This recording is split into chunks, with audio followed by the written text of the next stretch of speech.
Friends, তো আজকে আমি ডিমের মালাইকারি বানাবো। তার জন্য এখানে আমি 3টে ডিম নিয়ে নিয়েছি। এবার আমি এটাতে ডিমগুলো একে একে ভেঙে নেব। এখানে এই 3টে ডিম ভেঙে নেবো এক এক করে।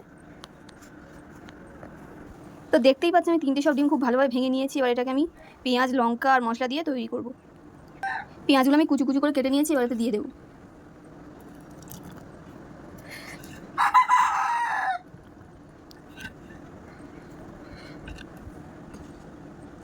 সামান্য ঝালের গুঁড়ো,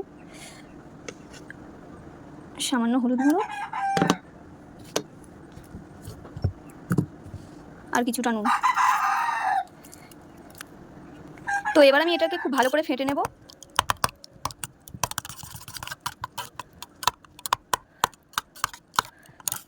ডিমটা খুব ভালোভাবে ফাটা হয়ে গেছে। এবার আমি এই টিফিন বক্সটাতে একটু তেল মাখাবো, তারপরে এই ডিমটা এতে দিয়ে দেবো।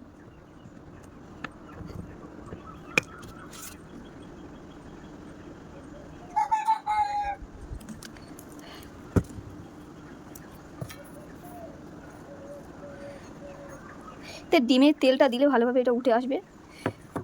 আমি এতে তেলটা খুব ভালোভাবে লাগিয়ে নিয়েছি। এবার আমি ডিমটাতে ঢেলে দেবো।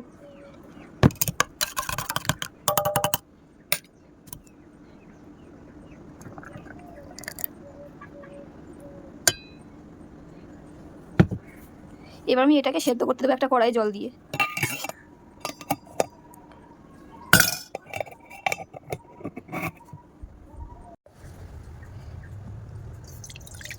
কড়াই আমি জলটা দিয়ে দিয়েছি। এবার আমি টিফিন বক্সটা দিয়ে দেবো।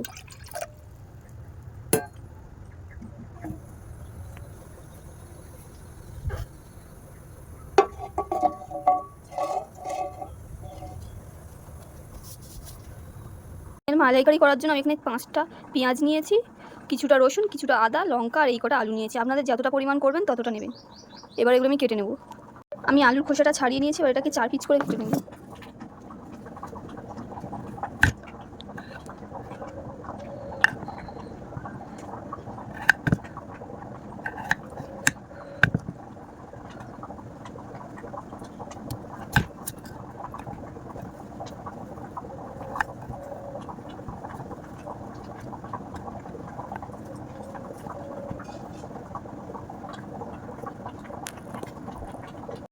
আলুগুলো পিস পিস করে কাটা হয়ে গেছে। এবার আমি পেঁয়াজটা কেটে নেব।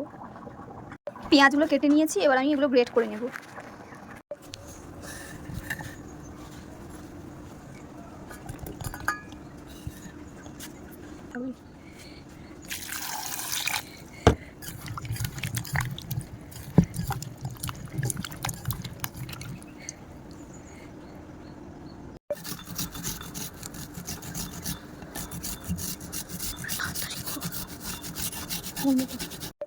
ডিমের মালাইকারি করার জন্য আমার যা যা দরকার ছিল সবই আমার তৈরি করা হয়ে গেছে। এবার আমি ডিমের মালাইকারি তৈরি করব।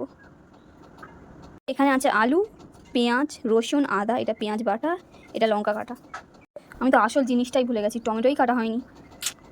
দেখতেই পাচ্ছ ডিম ভাপাটা তৈরি হয়ে গেছে। এবার আমি এটাকে 4 কোনা করে কেটে নেব।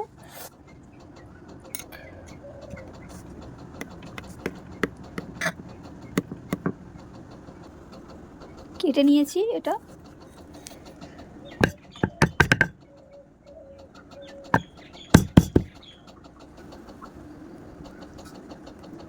দেখতেই পাচ্ছ কত সুন্দর দেখতে হয়েছে।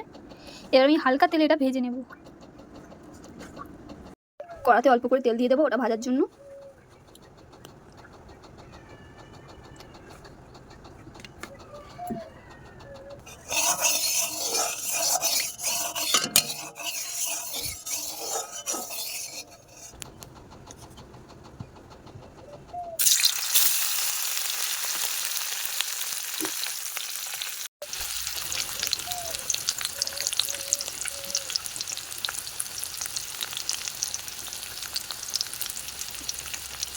এটা ধনে গুঁড়ো আর এটা জিরে গুঁড়ো। এটা ভালোভাবে ভাজা হয়ে গেছে। এবার আমি এটা তুলে নিয়ে এই তেলেতেই আলুটা ভেজে নেব।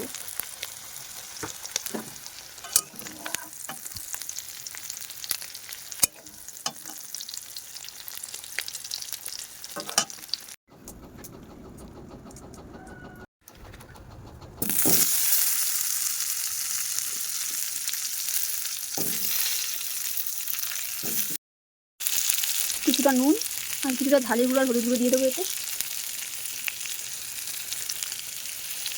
তারপর এটা ভালোভাবে ভেজে নেবো। ওটা আমার খুব ভালোভাবেই ভাজা হয়ে গেছে, এবার আমি এটা তুলে নেবো। ডিমের মালাইকারিটা বানানোর জন্য আমার একটা এই মিল্ক পাউডারের প্যাকেট লাগবে, আপনারাও একটা বা দুটো যা ইচ্ছে নিতে পারেন। একটা কাপে সামান্য গরম জল নিয়ে নেবেন এবং এই দুধের প্যাকেটটা কেটে ওটা গুলে নেবেন।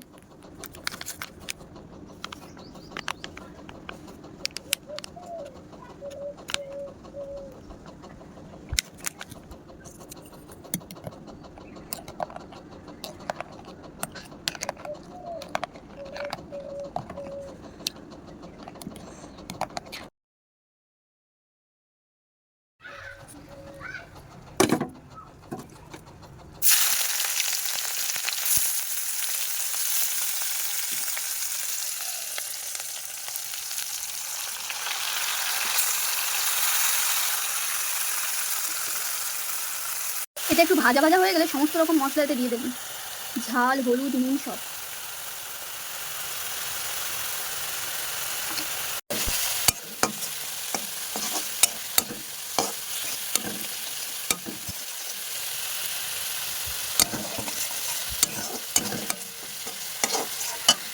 এবার এই দুধটাও দিয়ে দেবেন এতে।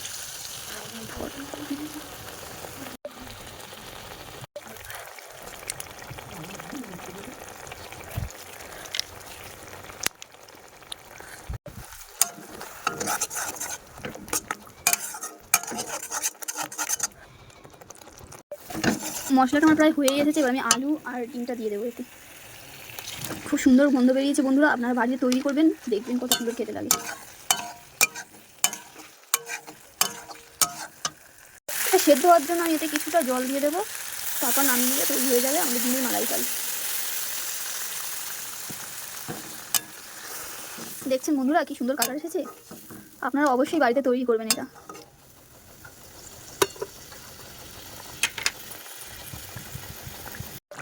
এবার আমি লেবুটা দিয়ে দেবো এতে।